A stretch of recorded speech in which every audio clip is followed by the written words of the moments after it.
This particular episode is WoTC all the time. That's a whole episode of WoTC. Every little bit of news we have for today is WoTC related. Dndbeyond, I'm coming for you if I gotta call your customer service. Okay.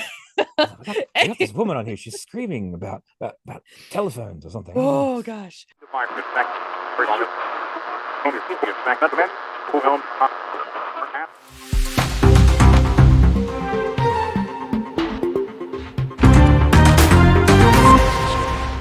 Hey everyone, welcome to our next episode of Nerd Newz, this time with a different flavor. We've got DM Tim with us as a guest host on Nerd Newz. Everybody say hi. Hello, everybody. Hello. And that was a pretty good voice. All right, quick into it. All right, this particular episode is WoTC all the time. That's a whole episode of WoTC. Every little bit of news we have for today is WoTC related because why not? They just love hogging, monopolizing the media with their shenanigans. And that little ticker that we created for the show, 0 days since the last time WoTC incident happened, that is going to tick back to 0 again. I saw this little bit of news here. I'm sure you do. You're familiar with some of the iconic art for the D&D volumes. Yes. I mean, I can see all of them sitting behind you. The red box art, the red dragon, you're very familiar with that, and it's got kind of some Viking looking figure with a horned helmet and a shield and a blazing sword fighting against this red dragon, right? Very bad choice to use a blazing sword against a red dragon. This is true. Maybe it's a magical sword. I'm just calling it. Bad choice. The flame is this purely for effect. This is true. Looks good. Gosh. Ineffectual. That is too funny. I never even thought about that. This is some iconic art that Larry Elmore, he's the artist that depicted this kind of faceless warrior, right? You see the behind of this warrior. You never see the face. You don't really see any defining features. You just see armor and hair, long dark hair, and a shield and a sword. Okay. It has been assumed for the last 40 years that this iconic art has been around, that warrior was a man, right? No one seemed to contest it. There's never been any issues with it. People have just assumed that it was a man. Didn't really matter to anybody until now. Apparently, Wizards of the Coast has confirmed that it is actually a woman. Right. So this is interesting. I actually find this very interesting because this art came around before Wizards of the Coast owned it. And so now they're just kind of taking this art and it was TSR, right? Yeah. Set to be released later this year, D&D Icons of the Realm's 50th anniversary set presents players with this kind of set that includes that art. That's the red box art. And it includes all this other stuff. And in that stuff, there are miniatures. And that miniature is a woman. So I find it very interesting. They never made any kind of announcement. They never made a big deal out of it, which I guess some people might appreciate, right? They're not trying to like be all woke and like this person was always a woman, right?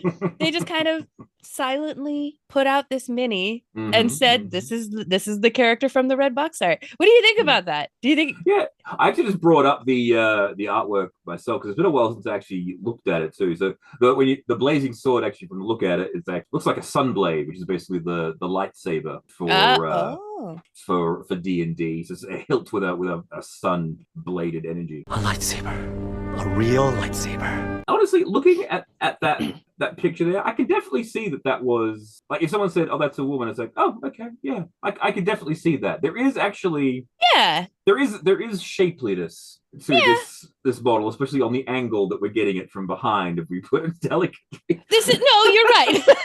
This is true. I mean, there's kind of a way with the pose that you could be like, that she's kind of popping a hip right there. Yes, and yeah, exactly. That's what you're talking about. A lot of the comic book art, you had a lot of the the female superheroes, where they were twisted around, so they were both showing their butt and their breasts. So they had both. So they were rotated almost completely around to show both parts. If you look back at a lot of comic book art back in the day, that's what. I am gonna have to look online. If I can find an example, I will pop that up on the screen for everybody to see. It won't be difficult to find. You'll be able to see it. They rotate themselves. Like they're basically standing, with their back, but their upper torso is rotated 270 degrees. Right, so. Right. That is so funny. The other thing that I found really interesting about this, not announcement, but bit of news, is that Larry Elmore, the original artist of that piece, did say, I painted a man, flat out confirmed. I painted a man. Okay. Granted, Larry did say, not that there's anything wrong with what they did or anything. He just wanted to kind of clear it up in the air because I think people were questioning him. Did you paint a woman or not? Yeah. I guess for some definitive answer. But you know what? It is what it is. Yeah. So painted a man, but guess what? Now it's a woman. It's that whole thing. Art is supposed to be subjective, exactly. Yeah, for the most part, at least anyway. I have actually been looking at those miniatures too, because they have the original version of a particular creature, then the updated version of a particular creature. You have the original Strahd, then the modern Strahd, the original Githyanki, the updated Githyanki. They actually look pretty good. I've been eyeing those off for a while now. I was like, ooh, when can I get my hands on the put them on my shelf back here? The other thing I'm wondering about, because Wizards of the Coast is not always great about communicating what they plan to do. They what?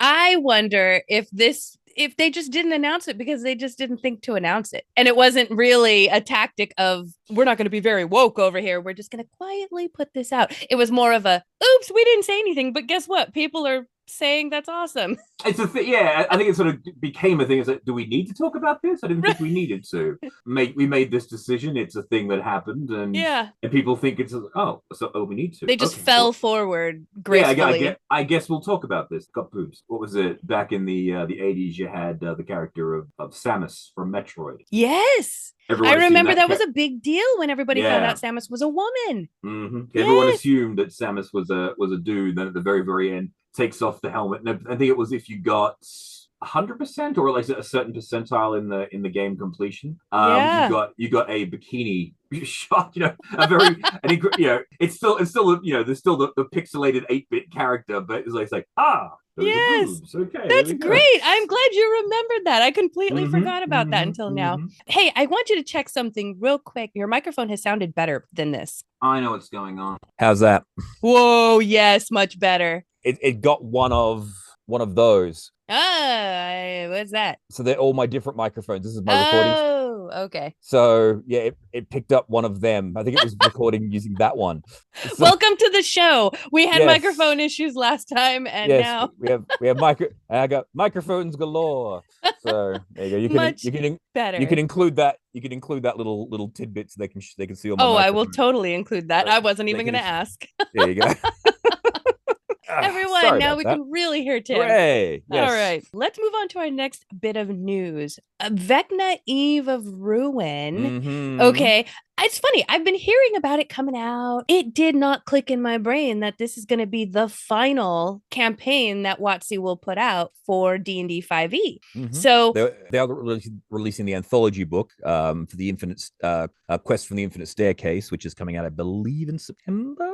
Right, but that's not an adventure module. That's an anthology of adventures. So it's a bit like the Yawning Portal and Strixhaven, all that sort of stuff. Right. So yes, this is the big single book adventure. Well, now I'm a little bit confused about my news, because when I did my research on Vecna Eve of Ruin, I was reading that it is also an adventure anthology. Did I miss? No. It's a single adventure. It's a single adventure. Okay. Single adventure. Level 10 to 20. One adventure. This is where I found it, folks. I'm going to read it verbatim. The campaign adventure as a whole, anthology. The campaign as a whole is excellent, and that's because Vecna Eve of Ruin leans into 5th edition D&D's most successful format, the adventure anthology. I interpreted that as it is an adventure anthology. I think the way that it works, because I have the book right here. Yes, let's look at this beautiful thing.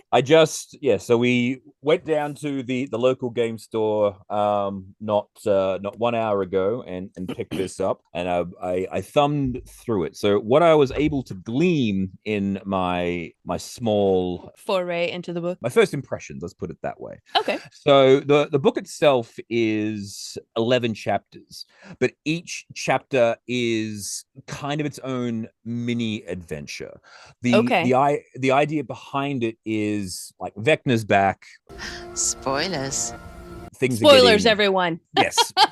I know. Okay. It's like, oh yeah. Honestly, probably the best way to describe it, it's very much a Avengers Endgame for the Dungeons and Dragons universe, from what I've been able to tell. I like the way you put that. So the way, and if you remember in Endgame, they had to collect the Infinity Stones in order to beat Thanos. In this book, they are attempting to reconstruct the Rod of 7 parts. Right.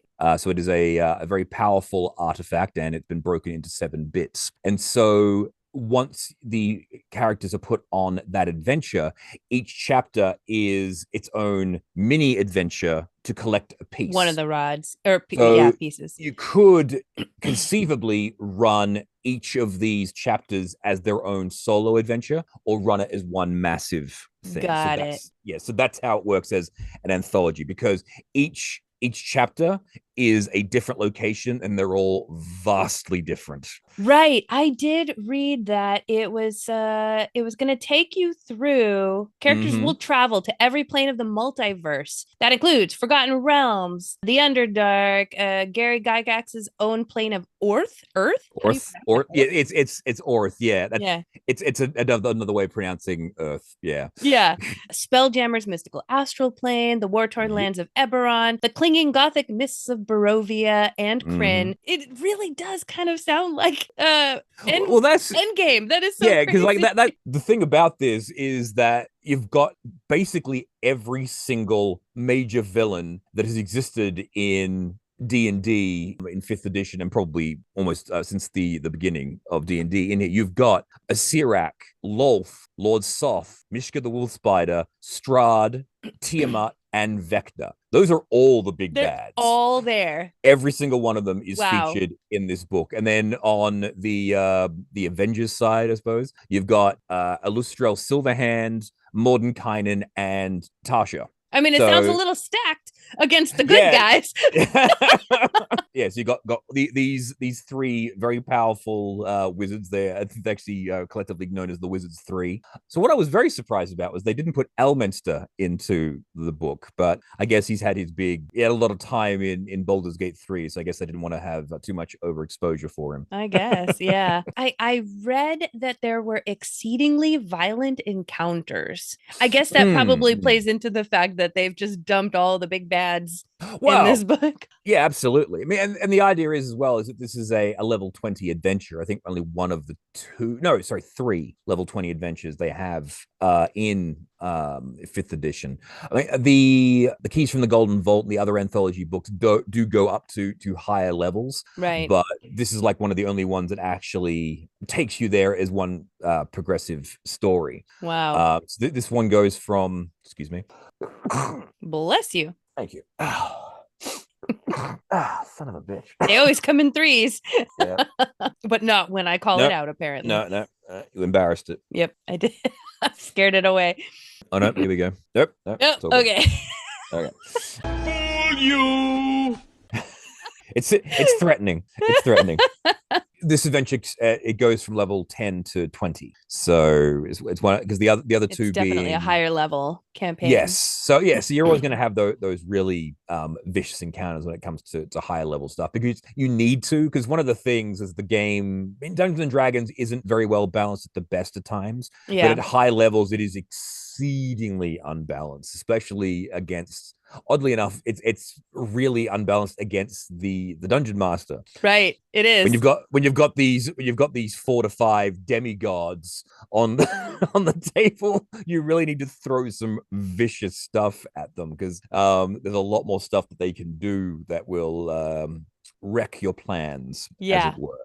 So I also found out or read that there are some low points. We've talked about some of the cool stuff about this. I've heard that Strahd is used as little more than a particularly nasty sack of hit points. I'm not sure if that is referring to Strahd doesn't have anything special or anything of note about him other than that he just has a lot of hit points. I had a look at him actually, because actually one thing I wanted to do, and I might do that now live on stream. You can see what's going on here. I actually wanted to check whether or not his stat block had changed from how they had him statted in Curse of Strahd. Right. Is Strahd in Curse of Strahd? Do you think that his stat block is exciting to use as a DM? As a DM, because I ran Curse of Strahd, that was actually the first adventure that I ever ran. The one problem that I found with Strahd was the same problem I have with all vampires, is that once you get one character with like daylight or something, or the actual sword, the sunblade that you're meant to use to kill him, you can literally just stand near him for like seven or 8 rounds and he dies because he can't regenerate and he takes damage over time. So you could literally go up to Strahd von Zarovich with the sunblade and cast Sanctuary and say, eat shit. Yeah.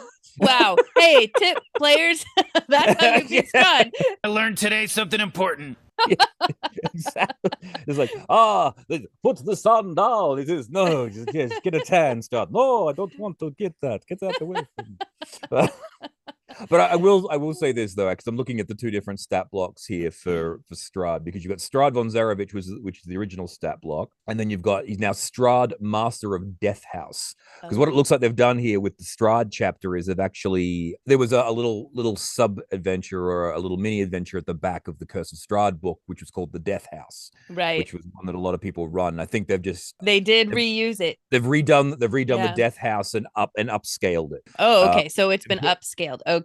They've upscaled it and they've put Strahd in the Death House. That was one of the other points I was going to make as a low point for the book, was that they apparently reused a map called Death House, which I wasn't aware of until you said so. Yeah. Yes. So honestly, I don't think that's that big of an issue though, because Death House is actually quite a beloved adventure. People play it all the time. That's why people know about it so well. I like that take. I mean, considering you have a book full of new shit, like to have one familiar place that may be beloved, like that's kind of cool. Yeah, I like that. Yeah, it's sort of thing, because and also if you're playing Curse of Strahd and you've gone through it before, you may not necessarily have done the Death House because it's an optional part of the book. It's not even like part of the main storyline. It's just something that the players can come across and do. I find a lot of people actually run Death House as like a Halloween one shot, because it actually works quite well for that.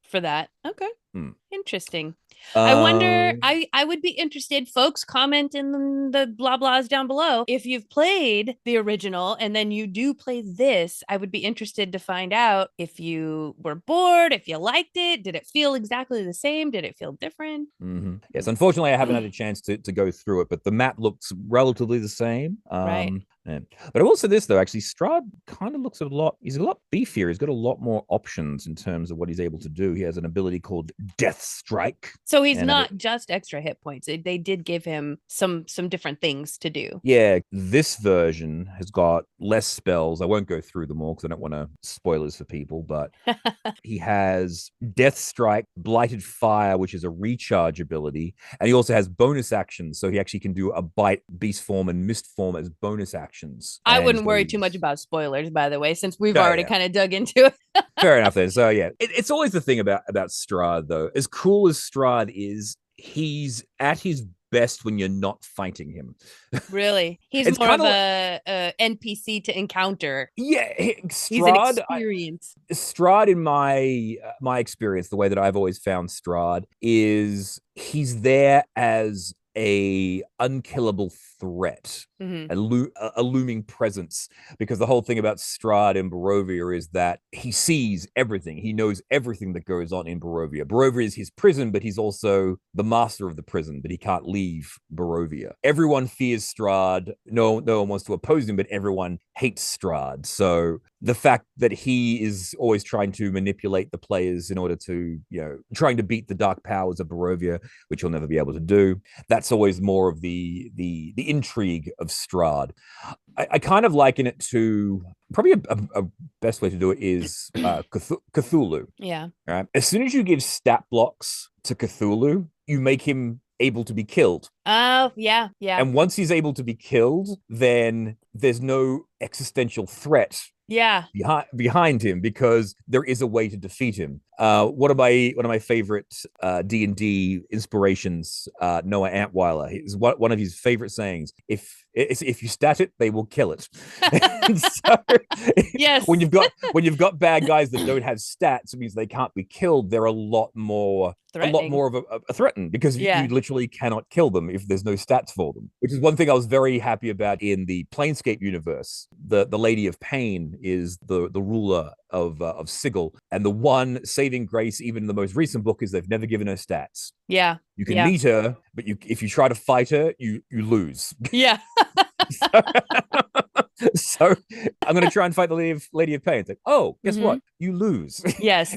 So the other thing that I read about this, the last little bit of thing, is that they apparently left plenty of room for dungeon masters to give the campaign their own spin. They even offer a way to raise the difficulty by adding in the Sword of Cass. Yes. Which, for those of you who watched Critical Role, are probably familiar if you watch season 1 or campaign 1, whatever you want to call it. But that's a mythical sentient weapon, first introduced back in 2014. Yes. So I'm trying to figure out, is the difficulty, so they said in the news report here, this is given as a way to raise the difficulty by adding the Sword of Cass. How does that that's not raising the difficulty for the players. I feel like that's raising the difficulty for the DM, because you have a very powerful magical sword. The trick with the Sword of Cass, if I remember correctly, I believe the Sword of Cass can actually overtake a person, if I'm remembering correctly. I might be thinking of Black Razor. Being a artifact, it does have one minor beneficial property, one major beneficial property, one minor detrimental, and one major detrimental property. Giving them this sword can actually, on occasion, depending on how it goes, can actually break a character.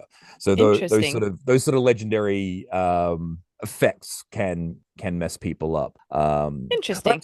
But I do agree, actually, that it might make things a lot more difficult for the DM. But I believe the other idea is if you introduce the Sword of Cass, there's actually an alternate encounter setup. So if the sword exists, the difficulty kicks up. I see. Okay.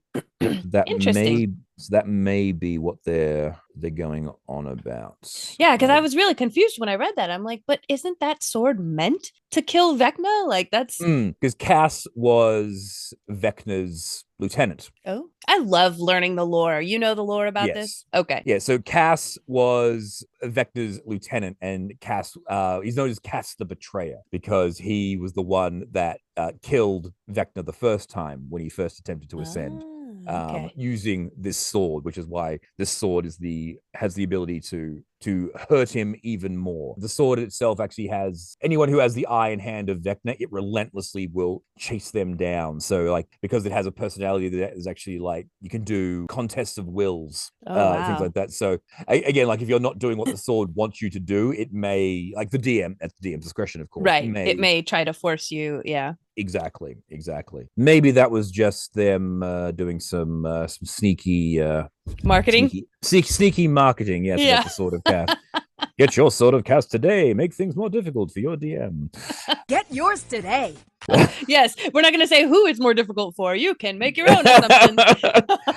But you've got a small adventure section in the astral plane where you do spell jamming thing. There's an area with massive destroyed war machines in Eberron, where you meet up with the war forges. There's the Death House, of course. You've got the place called the Moon Vault, which is an area that is controlled by Lord Soth. So you actually end up going all the way to Kryn for that one. The Tomb of Wayward Souls is another tomb that has got a Sirak from the Tomb of Annihilation. You got the Dragon Queen. You know what I think this is now that I'm listening to you talk about these, and I'm wondering if this is their. I wouldn't say it's a last ditch effort, right? But this is supposedly the last one for 5e.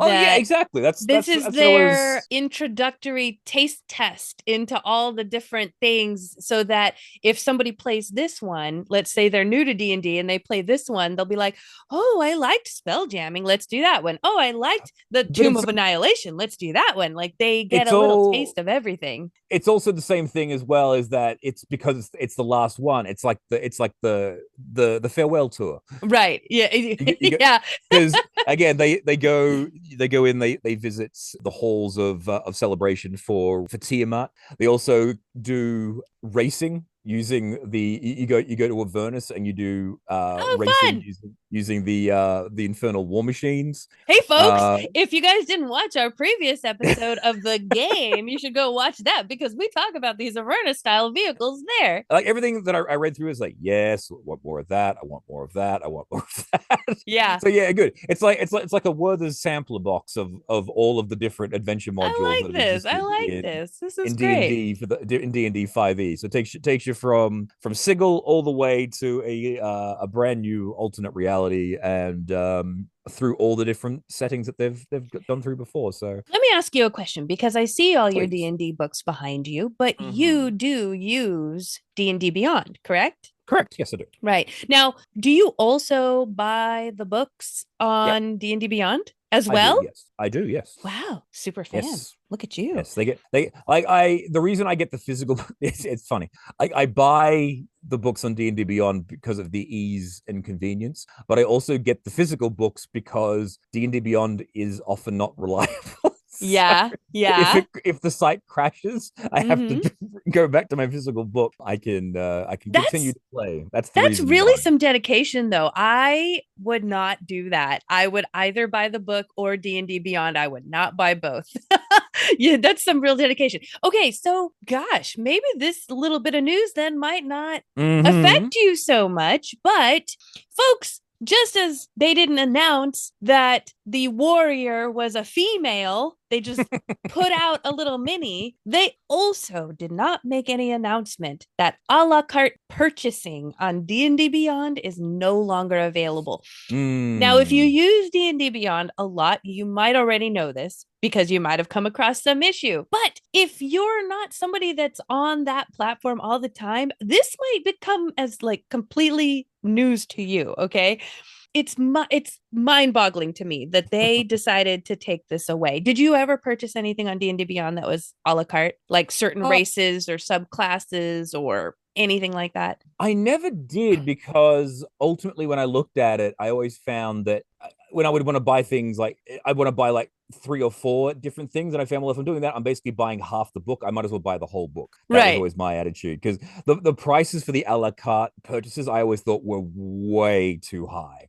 Right. So it is. Go ahead. Sorry, I didn't mean to cut you off. No. Yeah. So I never really got the a la carte things. Like I thought, it's like, oh, I might buy that one thing, but then I kind of want that. Like a lot of the times when a book would come out, I really just want the book for the magic items. Right. I love the magic items, but then I figured when I noticed if I ticked all the magic items, that was basically 3/4 of the book. So I might as well buy the rest of the book. Right. So I just buy the whole thing. No, see, and that's the thing, is normally I am like that. However, with D&D Beyond, because I own the physical books, I didn't want to purchase the digital book again, right? Yeah. And my players would be like, I want to play this druid and I want to do this circle, and I would have to just purchase those 2 things because I didn't want to buy the whole book. Once we do this enough times where I've played campaigns with people and I've bought enough of a certain book, if I wanted to buy that book, then all the previous purchases I made would be discounted off of it. Yes, you get the discount as well. That was a really nice little touch. But now they have taken it away, which means, here's the thing. I thought maybe I was just being smart. For the longest time, I thought I'm the only one doing this. I didn't realize there's a ton of people who do this, because it is kind of this microtransaction society. People are like, I don't want to buy a $40, $50, $60 book when all I need are these 2 things. okay, out of it. Whereas like for you, you'd be like, oh, I want this, I want this, I want this, I want this. Maybe somebody just wants two things. My attitude actually sort of comes a little bit from my dad, actually. Listening to music, like, you get the latest song that would come out from an artist, and you just listen to that single over and over and over again, and then you'd want to go and say, I just want that one particular song. But he actually said, well, if you like that one particular song, you might as well buy the album, because you'll probably find other stuff that they have that you like. And that's sort of been my attitude when it comes to the book, is that if it's got one or two things in there that I'm like, I'm probably going to find things that I didn't realize that I wanted as well. That's always been my experience as well. I love that you have this perspective, because this is going to be a good back and forth on this subject, which I really like. For those of you, like I said, just in case you didn't know that you could do this, unfortunately it's gone. I'm going to tell you what you could can't do it anymore. done. Yeah. So you can't anymore. I'm going to tell you about it anyway. You could buy a single race, class, feat, background, or a monster stat block. And in some cases, you could kind of bundle a few together and get maybe a discount, depending. Like they had some deals every once in a while, right? For example, if a player wanted to give their character the Rune Shaper feat from Big B, but didn't care for anything else in that book. I don't know. Maybe people are like Tim. Maybe you should be like Tim. If you like one thing, maybe you'll probably like it all. But I think in most cases, I never really even bothered to look. I was just like, I just need this one thing. So interesting, very interesting. So since the recent changes, though, now that player, instead of spending $2.99, maybe twice, right, for two things. Yeah. So we're talking $6. Instead of spending $6, now that player has to spend $30 to get the thing that they wanted. Plus, you'll get all the other things in the book, I'm sure. But you're being forced to spend the more money up front. Yes. Right. I don't know. I'm hearing a lot of feedback on all the online forums on Dndbeyond that this is completely unfair to the players, because the players don't even necessarily need all that information, right? As a player, you only need the feat and the subclass maybe, and stuff like that. So they're saying this is completely unfair to them. I would like to pose that this now makes it very unfair to the DMs as well, because as the DMs, we're the ones that are going to be having to buy all the online books to support our games. It's such an interesting move that they did. They did this thinking this will produce more money for them, and I'm not entirely sure. The rumor, and I kind of think this is probably what is going to be going on, but the rumor that I've heard is this is step one in the evil plan. Yes. Because what the idea is that they get rid of the a la carte purchases, and then the next step is to get rid of the homebrew. Yes, that's on my list to talk about. I don't want to jump ahead, but yes. Yeah. There's so many things that I think they're gonna. It's the, what is it? The lobster in the pot, and then you turn up the heat, and they don't know that they're getting cooked. The frog, the frog or the frog, whatever it is. The frog or the lobster in the pot, same idea, yeah. And then, okay, what if your player wants to mix and match, instead of using two things from one book, they want this one thing from this book, and they want this one thing from this book. Who's buying both books? Like that's going to be something. You're now spending $60 potentially or more for two little things that would have cost you $6. Wild to me that I get where they're coming from as a business. Whoa. It is kind of weird though that they would do that, because microtransactions are incredibly lucrative, right? Because I think I saw a thing, was it Pirate Software, he does that little shorts on YouTube. He said that for StarCraft Wings of Liberty, it made less money than, I think there was like an $11 microtransaction horse in World of Warcraft. Really? The entire StarCraft 2 Wings of Liberty game made less money than that one microtransaction. Wow. I keep going back to the players, right? Because a lot of them, I talk a lot about generational gaming, right? And there's this huge influx, I would say, in the last 10 years of brand new players who have not had a chance to try all the things. And so they may not know if they, or let me take it back even further, not even new players, new people who haven't played the game yet. They don't know. Yes. They don't know anything about what it is to play a druid or to the different bard colleges. And so they're going to be paying $30 or more, probably more, for a book to play a character or a game that they don't even know if they like. They don't even know if they like D&D. They're gonna have to pay for that. That does, like it does put a bit of a gateway on the introduction of it. But the problem I think is always going to be as well that you're, regardless of what people do in terms, like regardless of what businesses do, you're always going to find people that will buy it. I think that's that's cynical view, but I think that's always going to be, if you make it, they will buy. Basically, unless you can sort of shift the entire culture and have everyone just sort of go nope. I mean, probably the biggest one being the everyone canceling their D&D Beyond subscriptions during the big old scandal. Yeah, exactly. That was the way to get their attention. I don't think this is gonna piss people off anywhere near as much, unfortunately. But I do agree. It is kind of a generational thing. But I can also see the flip side of that is that if someone is wanting to start playing the game, then you wouldn't necessarily go out and buy the books anyway. You would find people that already have them and ask them about it. That's usually the way that it would work. You go down to your local game store if you can, or you find a friend online who has bought all of the books, and you say, "How does this work?" So, damn you and your logic and deflating my argument. But this is true. You're right. That is how people get in usually.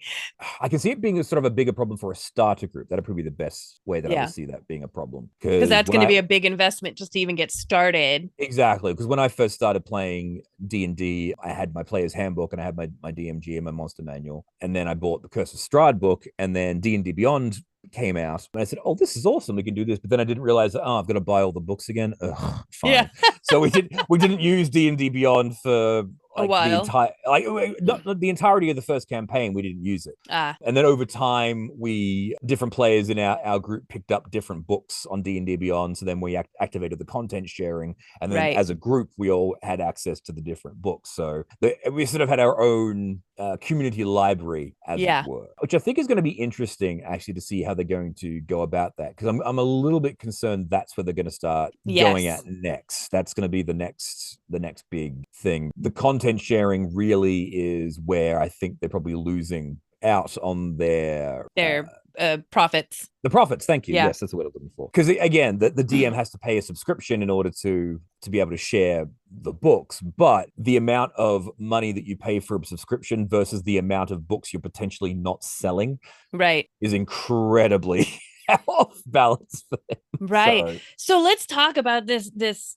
Well, I guess we have to kind of veer. It's tangential to the content sharing, is that the way people are getting around this a la carte purchasing is they are going and creating homebrew duplicates of the things that they can't get and then accessing that. That's the new thing that has been happening right now. That's not even new. That's been going on for a while. Well, I mean, yes, people have been making lots of homebrew stuff, but I think now that the a la carte is gone, people are now using that to create any of the things that they couldn't access before. I don't know. I guess maybe that's not new, but to me, that isn't new. I have seen a lot of people do that before, but yes, you are correct. Yes. Okay, I didn't realize that. Interesting. If you look through the homebrew, you'll find a lot of duplicates. This has been going on for a while now, because there is a thing when you create a homebrew. It's kind of weird actually, because when you create a homebrew item, you can create it from scratch or you can create it based on a already existing item. Right. And so if you create it based on an already existing item, all it does is just copy all the stats for the currently existing item. Right. And then you can just tweak it or whatever. Or you don't even have to tweak it. Exactly. You can just go publish. Right. Now, it does have a thing where it checks the text. So if there is certain things that basically match up word for word with things that already exist, it won't allow you to publish it to the the homebrew public section, but you can still share it with everyone in your group. Private groups. So for things like, if someone wants just the one magic item, if you can find like a copy of that on, say, D&D wiki, just copy paste, stick that in there, boom, they've got that item. Didn't have to pay a cent. See, that's what I've done with homebrew. Is usually it's stuff that I don't already have access to in D&D Beyond. I will put that in the homebrew. I have never just like duplicated something like exactly. So I didn't realize that people were actually doing that. That's so crazy to me. But that is probably, like you said, going to be the next thing that they're going to shut down so that they can get their money's worth for the whole books. And then the sharing, because like you said, I mean, this is how much money would they make if they shut down sharing and you have a group like DM plus 5 people, let's say that's average, right? That's 6 people buying the same sets of books. I think that if they decided to shut down the sharing, it would kill D&D Beyond. That'd be it, because there'd be basically no point to it at that stage. Right. Because it's such a useful tool as it currently stands, apart from the occasional crashes, which are incredibly annoying. Right. There's nothing worse than being in the middle of a game and say, sorry, you get that image of the beholder. You're like, God damn it. Yeah. It's so wild to me to think that you could have a physical book at the table, one book that you can share with all your friends, but digitally, nah, man, not gonna happen. No. It's the it's the StarCraft 2 online problem, because when they released that, they didn't release local network play. You had to log into their servers in order to play. So if two people in the same house wanted to play a game on 2 different computers, you couldn't just link them together. You had to actually be online and log into them in order to play. And if their servers went down, you couldn't play the game. Oh, no. Which was a real pain in the ass. It's kind of the culture now, I think. We're sort of so used to things being different apps and stuff like that. So it's sort of what people have become used to. But I think if people get pushed to the edge, as it were, people will just, again, they're still gonna make money from the books, and it's just going to be the physical books. But I think as well, that's actually the thing that people are talking about as well, is that the physical books are actually meant to be going away as well at some stage. Yeah, that's actually what I think we reported on it, like, I don't even know how long ago it was, but that there was news or rumors that they're moving everything to digital as fast as they can. And the physical books, I think they've even bumped up the prices so much. It's crazy. Like if we're looking at this, like, let's go down the cynical doom logical progression. So they cut out the a la carte, and then because the a la carte is gone, people start using the homebrew. Because the homebrew is becoming basically a den of piracy, that gives them an excuse to shut down the homebrew. And they will either force you to pay to use it or somehow shut it down. Again, I wouldn't, as big of a pain in the ass as paying for the homebrew would be, I don't think that would be too much of an issue, as long as it was still there. I still, like, again, it would suck. Like I said, it would suck to have to pay, because again, paying less is always better than paying more. That's just a general a general rule for life. Pay less is better. Words of wisdom, Lloyd. And then you've also got, you take that way further down, the solution becomes crime. We don't want to go that far down the road. The trick there just becomes that, provided the fee for the homebrew, if they're going to start charging for that, isn't going to be an exorbitant amount, or whether they just make it just part of your the subscriptions. So like, basically, in order to get access to homebrew, you've got to be subscribed. You can't have like a free account. To me, I think it's being the frog in the pot again, where it's like, you get stuck a little and you're like, well, that's not so bad, and then you get stuck a little again and you're like, that's not so bad, and you get stuck a little again, and eventually you are a pincushion and you didn't realize that you became a pincushion. No, I do agree with that. It's just, I guess the real trick there is just to have everyone get rid of your D&D Beyond subscriptions and use your paper card. And that's the thing, I don't know that that's ever going to happen, because people really enjoy the ease of the online math rocks. Yes, true. I mean, the other thing as well too is that you don't necessarily have to use D&D Beyond. I mean, it's sort of thing. If people push people to the cliff's edge with all of these problems, another D&D Beyond will emerge. Well, and that's what I'm wondering. Why hasn't there been? Has there been? And I haven't found it. Do you know of any other online resources besides D&D Beyond? I know, because not really, because D&D Beyond just sort of became the thing. I mean, there is on Roll20, they have their own. That's true. There's some like bots or things that you can add to Roll20 to do more things. And they have like the stat blocks for all the magic weapons and things like that, because you have character sheets that you can build in Roll20. So it's that sort of thing. You've got the different programs that have their own. It's not as streamlined, but not it's as streamlined, functional. But yeah, it's functional and it's free.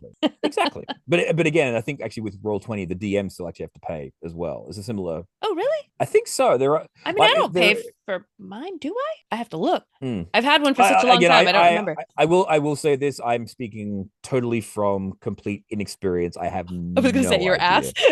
Yeah. I don't like. I've played on Roll20, and I tried to run a campaign once on Roll20 and gave up before it even began. This may have been something in the past, but again, I'm talking with no facts. Let's put it that way. Okay. So the other thing I wanted to go back to on the a la carte purchasing is that we kind of touched on it when you bought this thing and this thing and this thing, and let's say you spent $15 and then decide later that you want to buy the book, you would get that $15 off of your book, and that would happen automatically on D&D Beyond. That is no more as well. So now if you've purchased $15 worth of something before and now you go to buy the whole book, what you have to do is you have to call customer service. Yeah. And you know how that goes. People will either think that it's not worth it to call, so they're just going to spend the money and then WoTC gets their way, or you're going to have to sit on the phone for God knows how long with customer service and automated numbers and things. Girl from Ipanema goes walking, hoping to get your money back. Yeah. There's certainly a lot of money to be made in people's laziness. Yeah.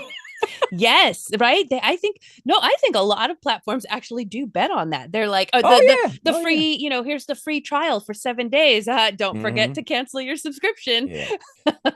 There is a trick actually for all of you out there. If you wanted to get free trials and something and they require a credit card, use a prepaid one. Oh. You go out if you want to do like a free trial of a particular service, go get a prepaid credit card with just the amount of money for whatever it is that they want to do for 1 month or whatever. Like it was like, I want to use this for 1 month. You put just enough money on there for 1 month, and as soon as they try to renew it, not getting anything off you. I love that. I mean, I think there's like a little service charge fee for getting the card, but yeah, but at least then you never have to worry about I have to sit here and cancel this thing. Exactly right. And also if you've got that's worth it. Like if you've got like a card with say like $2 on it, and if it's free trials, you can just charge it to all these different things, run them for a month, and as soon as they try to renew it, nope. Yeah. That's a great idea. I can't believe I've never done that. Life hacking, baby. Folks. I love that idea because life hacks. Life hacks with Tim. I hate with a passion when you call customer service and it is just a whirlpool of automated nonsense and you cannot ever get. Because here's the thing, I'm the kind of person, now I know this is probably not the majority, but I'm the kind of person that I will not call customer service unless I absolutely cannot do this on my own. I'm pretty online savvy. I can figure this stuff out. I can Google, I can YouTube, I can figure this stuff out. If I can't, it's because I need to speak to a person and not an automated thing. And I will scream to high heaven when I am on the phone for 30 minutes with, okay, sorry. I will just, okay, let's just, Man, you just need to let that go. Just okay. D&D Beyond, I'm coming for you if I gotta call your customer service. Okay. I got this woman on here. She's screaming about telephones or something. Oh gosh. So here's the other thing that I see happening, and I'm very interested to see how society reacts to this.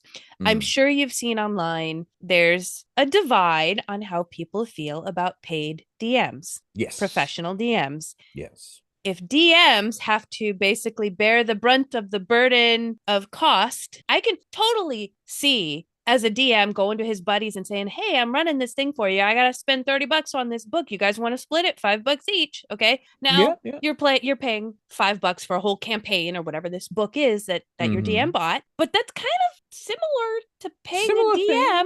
It's true. It's true. Right? Yes. I feel like that might be where this is going. I mean, like, it's just an interesting thing to me. People will pay their DMs a little bit of money here and there for like, thank you for running the game or buying the books or whatever. Here, I'll make you guys food for this session. I mean, you're paying your DM in little ways. You pay your DM in snacks. Yes. You should pay your DM in something. Bring me food that I may sustain myself while I entertain you with this tale. Bring me beer, wench. I mean, just, whatever it is, you pay your DM in little ways, but now the burden is going to be money. If you're going to want to run this on Dndbeyond and everybody's going to want to, DMs, you should not be. I mean, I don't know. Maybe this is just me. I would not want to be the one spending all the money while my players get all the perks. I would want there to be a little bit of give and take. I don't know. So I feel like this is going the way of paid DMs, but they may not want it until they finally crack. Was it because the other rumor was we're getting AI DM? That's one of the things that people were talking about as well. So that's gonna muscle out the actual DMs and bring in the robot DMs. The robots are coming. The robots are coming. That's really interesting. Well, and you're gonna have to pay for that service too, most likely. No matter what, you're paying a DM. Yes, shut up and take my don't take my money. Give it back. That's mine. Shut up and give my money back.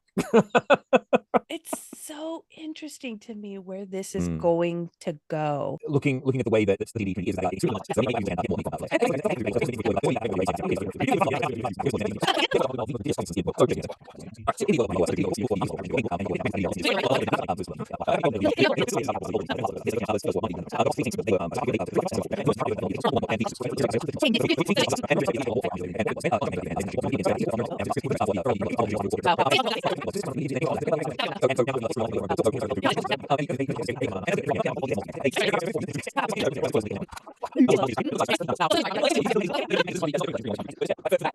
is phenomenally different, and that's the danger, though, is that when you start locking off your players from options, it becomes a monopoly. That's kind of where I was going with this ridiculous plan.